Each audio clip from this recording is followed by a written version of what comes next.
ऐसे मेरे भाई धर्मपाल जी जो कैबिनेट मंत्री हैं, जो हमेशा कार्यकर्ताओं के बीच में रहते हैं और कार्यकर्ताओं के लिए प्रेरणा देते हैं, ऐसे मेरे गुरु भाई धर्मपाल जी। यहाँ पर एमएलसी हमारे कुमार महाराज सिंह जी, विधायक राघवेंद्र शर्मा जी, जो राजनीति में तो हैं ही हैं, इसके साथ साथ समय समय पर भाई जीवन तो भगवान देते हैं, लेकिन जीवन को कैसे सुरक्षित रखा जाए इसकी भी व्यवस्था हमारे विधायक जी करते हैं। मैं उनके लिए बधाई देना चाहूँगी। हमारे विधायक श्याम बिहारी जी जो फरीदपुर के हैं, शबीर आर्या जी, राजेंद्र सोनकर जी मंडल प्रभारी हैं, रामेश्वर प्रसाद जी प्रदेश कार्यकारिणी सदस्य हैं, राम बाबू वर्मा जी मंडल प्रभारी हैं, मित्रपाल जी ब्लॉक प्रमुख हैं रामनगर, नानाग्राम जी सागर जिला उपाध्यक्ष, जवाहरलाल जी एससी मोर्चा के पदाधिकारी हैं, हमारी मीना मौर्य जिला अध्यक्ष महिला मोर्चा, और यहाँ जितनी हमारी बहनें बैठी हैं उन सबका सम्मान करती हुई, और जितने भाई जितने अंदर बैठे हैं उतने हमारे भाई बाहर खड़े हैं, उन सब का अभिवादन करती हुई मैं ये कहना चाहूँगी कि जितने भी हमारे वक्ता बोले हैं उन्होंने डॉक्टर भीमराव अम्बेडकर जी की जीवनी के ऊपर प्रकाश डाला। जब व्यक्ति नहीं रहता है तब उसके जीवन के गुणों का गान किया जाए तो इसका मतलब क्या है?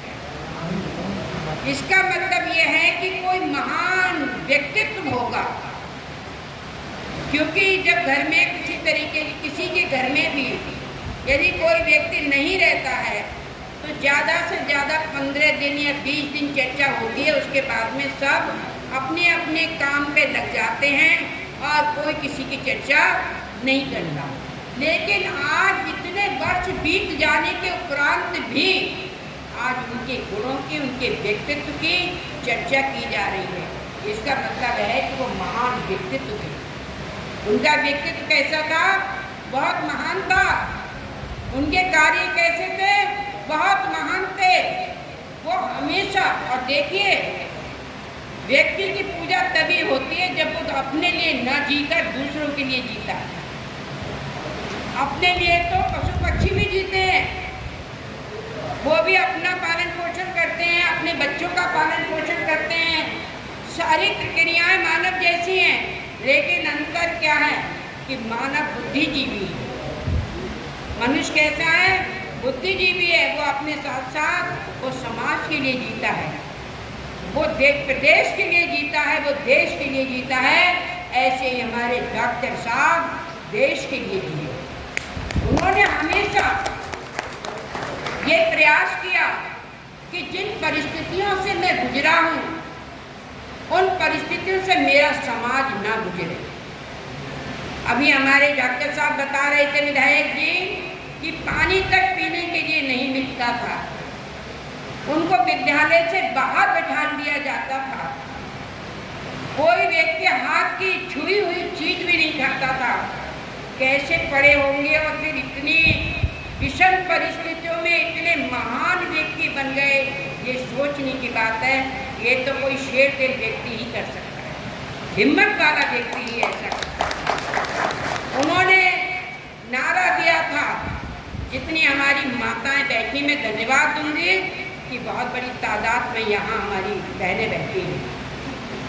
महात्मा गांधी ने कहा था कि जब तक महिलाओं की भागीदारी नहीं होगी कोई देश तरक्की नहीं कर सकता, और आज हमारी महिलाओं की पूर्ण रूप से भागीदारी है। वो कहते थे, सबसे पहले उनका नारा था कि संगठित बनो, सब लोग एक विचारधारा के बने। जब एक विचारधारा होगी, अलग अलग आप लोग नहीं जाएंगे, टुकड़ों में नहीं बटेंगे। जो सन की रस्सी होती है ना, सन की रस्सी को जब एक कर दिया जाता है, उसको बट दिया जाता है, उसकी रस्सी बना दी जाती है, तो मद से मस्त हाथी जो होते हैं, मदमस्त हाथी, उनको भी बांध लिया जाता है, शेर को भी बांध लिया जाता है। तो इस प्रकार से आप जो है में रहिए। जब एक होकर रहेंगे और आप अपनी आवाज़ को उठाएंगे तो किसी वीर में हिम्मत नहीं है कि आपकी आवाज़ को कोई जवाब दे और आप आगे बढ़ेंगे। तो सबसे पहले उन्होंने कहा था कि संकित रहिए। दूसरा उन्होंने कहा था सबसे पहले संकित रहिए, फिर कहा संकित होने के बाद शिक्षित बनिए। चाहे पहले नंबर पे शिक्षित लगा लो, चाहे दूसरे नंबर पे। जब आप शिक्षित बनेंगे, इस योग होंगे, आपके दिमाग में ये विचारधारा होगी कि हमें शिक्षित बनना है, अपने लोगों को इकट्ठा करना है, तभी आप क्या बनेंगे? संकित बनेंगे। तो शिक्षित होने की भी प्रेरणा दी उन्होंने और उन्होंने संकित होने की प्रेरणा दी। फिर उन्होंने कहा कि जब आप शिक्षित भी हो गए, संकित भी हो गए, अब क्या करोगे? अब करना है संघर्ष। किस चीज के लिए? कि जो हमारे गरीब लोग हैं उनको उनका अधिकार मिलना चाहिए। क्या अधिकार मिलना चाहिए? उन्हें शिक्षा का अधिकार मिलना चाहिए, उन्हें आवास मिलने चाहिए, उनको शौचालय मिलने चाहिए, उनकी इलाज की व्यवस्था होनी चाहिए, उनके लिए किसान सम्मान निधि मिलनी चाहिए और उनके लिए पेंशन मिलनी चाहिए। उनके आदर्शों के आधार पे कौन चल रहा है? अब तक जितनी भी पार्टियां रही, बसपा ने आपको समाज से अलग कर दिया। कोई भाई बुरा न माने, बसपा ने अपनी बिरादरी के नाम पर इस समाज को अलग कर दिया। ये कहा बसपा के केवल आप लोग हैं, बसपा के या दूसरे पार्टी से कोई मतलब ही नहीं।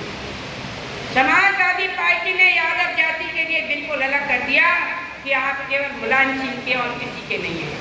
अरे आप लोग जातियों में बांट रहे हैं, पार्टी में बांट रहे हैं जातियों के लिए।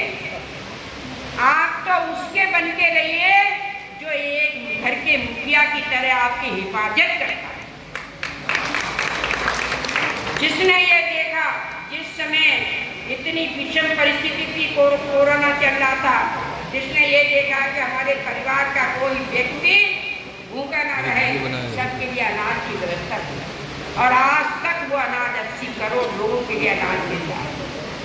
कोई व्यक्ति नीले आसमान के नीचे ना रहे, सबको आवास की व्यवस्था हो, पात्रता के आधार पर आवास दिए।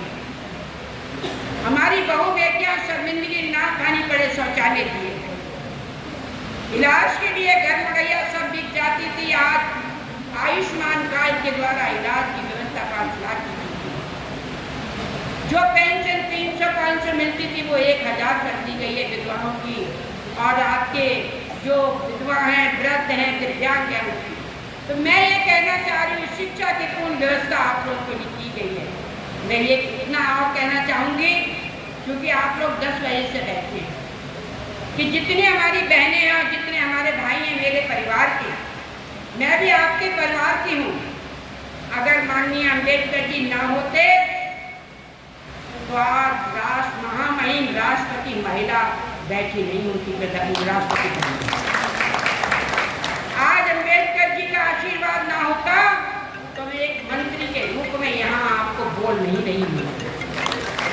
ये उन्हीं की देन है कि आज इतनी महिलाएं, ये उनकी देन है कि इतनी महिलाएं किसी राजनीतिक प्रोग्राम में यहाँ पर आई हुई हैं, घर से निकल कर यहाँ आई हैं और सारी बातें सुन रही हैं। ये उन्हीं की देन है। और इसी चीज को लेकर हमारी पार्टी ने, हमारी सरकार ने, जहाँ माननीय डॉक्टर साहब की शिक्षा हुई, जहाँ उन्होंने अध्ययन किया, जहाँ पर वो रहे, ऐसे 5 स्थानों के लिए उन्होंने पंचतीर्थ बना दिया और वो खरबों रुपए लगा। अरे ये दूसरी सरकारें नहीं, इन्होंने जाति के नाम पर बांटा और आप लोगों को अलग किया। हमारी सरकार ने उनके लिए नाम दिया है, उनको अमर कर दिया। ये पंचतीर्थ बनाकर जो भी लोग, लाखों लोग जाते हैं, दर्शन करते हैं, और भारतीय जनता पार्टी की सरकार को माननीय प्रधानमंत्री जी के नेतृत्व में ये सब कुछ हुआ है। उनके लिए धन्यवाद देते हैं कि हमारे नेता को मत। तो हम यही कहना चाहते हैं कि आज आप लोग जो है इतने समझदार हो गई हैं कि बच्चों को भी शिक्षा दे रही हैं, समाज की परिस्थितियों को भी जानती हैं, हर बात के लिए आप जानती हैं। अब डगमगाने की जरूरत नहीं है। संसार में यदि कोई काम आता है तो वो ही आता है जो तुम्हारा हितैषी है। ये नाते और रिश्ते ये केवल नाम के होते हैं, असली नाता रिश्ता उस पड़ोसी से होता है जो दुख में तुम्हारे खड़ा होता है, वही असली भाई है। और दुख में खड़ा नहीं होता और आप किसी पद पर हैं तो जितने बिरादरी होती है ना सब रिश्तेदार बन जाती है। अगर किसी पद पे आ जाओ तो जितने बिरादरी होती है ना सब रिश्तेदार बताती है, लेकिन असली रिश्तेदार असली संबंधी वो है जो तुम्हारे साथ खड़ा है, तुम्हारे दुख में खड़ा है, उसी को अपना मानना। आज की तारीख में भारतीय जनता पार्टी ने माननीय डॉक्टर साहब के आदर्शों के आधार पर अपनी सरकार चलाई है, उन्हीं के आधार पर ये सरकार चल रही है। आप बता दीजिए कौन सा ऐसा विचारधारा है उनकी डॉक्टर साहब की जो आज इस सरकार में कार्यान्वित नहीं की जा रही है, इस सरकार में नहीं चलाई जा रही है। उन्हीं के आदर्शों के आधार पर, उन्हीं के सिद्धांतों के आधार पर ये सरकार हमारी चल रही है, जिससे कि कोई भी व्यक्ति हमारा परेशान ना हो। क्या राशन मिल रहा है जाति के आधार पर मिल रहा है? क्या धर्म के आधार पर मिल रहा है? क्या वर्ग के आधार पर मिल रहा है?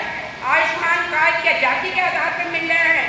और सही बात तो ये है कि आज आयुष्मान कार्ड उन लोगों को सबसे ज्यादा वो लोग फायदा उठा रहे हैं जो भारतीय जनता पार्टी को पानी पी कर गालियां देते हैं, वो सबसे ज्यादा फायदा। लेकिन भारतीय जनता पार्टी कहती है कि सब मानव हैं, सब हमारे हैं, सबके अंदर एक सा खून है, हम सबका विकास करेंगे, सबको साथ में रखेंगे और सबका विकास करके अपने प्रदेश के लिए और अपने देश के लिए हम आगे बढ़ाएंगे। सबको साथ देने की भावना हमारी सरकार में है। और सबसे खुशी की बात यह है कि आज इस प्रदेश में सबसे अच्छी बात यह है कि दो संत बैठे हुए हैं, महान योगी बैठे हुए हैं। संत कौन होता है? संत वो होता है जो सबको शांति दे, संत वो होता है सबको साथ लेकर चले, जात पात का कोई भेदभाव उसके अंदर ना रहे। आज माननीय हमारे मुख्यमंत्री जी जो एक धर्म योगी हैं और हमारे माननीय प्रधानमंत्री जी जो कर्म योगी हैं, दोनों के धर्म और कर्म जब मिलता है तो किसकी स्थापना होती है? राम राज्य की स्थापना होती है। सही बात। तो मैं यहाँ आई हुई बहनों से ये कहना चाहूंगी कि हमारी सारी बहनें समय को पहचाने। आगे आने वाला समय परीक्षा का समय आ रहा